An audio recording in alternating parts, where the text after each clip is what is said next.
Ma première mission sera de veiller à la cohésion nationale.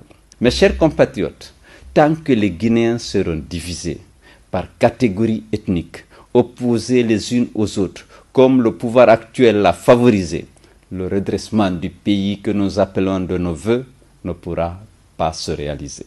Faut-il rappeler que les pouvoirs publics, exécutifs, législatifs et judiciaires ne valent en fait et en droit que s'ils s'accordent avec l'intérêt supérieur du pays, repose sur l'adhésion confiante de la nation. C'est pourquoi la refondation de notre État sera au cœur de mes priorités. Elle appellera des réformes profondes dans la justice, les forces de défense et de sécurité et l'administration.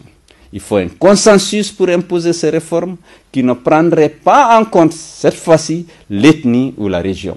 Je compte donc constituer un gouvernement ouvert aux forces politiques et à la société civile représentative de la nation. Cet État refondé, respectueux des droits et des libertés de tous les citoyens et soucieux de leur solidarité, mais aussi exigeant concernant le devoir de tous qui peut réconcilier les Guinéens avec leur avenir commun. Avec un État juste et impartial, avec un État stable, la nation se rassemblera sur elle-même pour se mettre en mouvement sur le chemin du progrès.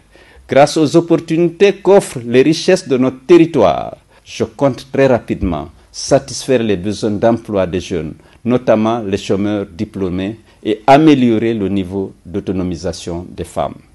Les secteurs d'avenir tels que l'éducation et la santé, l'agriculture pour sa capacité à créer des emplois par unité de capital investi, la nécessité de réduire la pauvreté avec une attention particulière pour la satisfaction des services sociaux de base et le traitement des retraités et des handicapés seront au premier rang des priorités de ma gouvernance.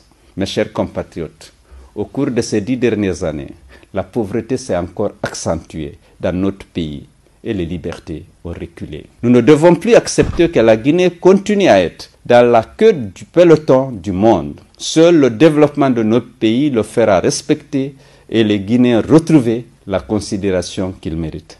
Mais cela n'est possible que si nous réussissons à maintenir l'unité de la nation, à construire une démocratie apaisée et un État respectueux des droits humains et des libertés fondamentales. C'est pourquoi je voudrais de nouveau, en vous regardant dans les yeux, vous proposer un pacte de confiance.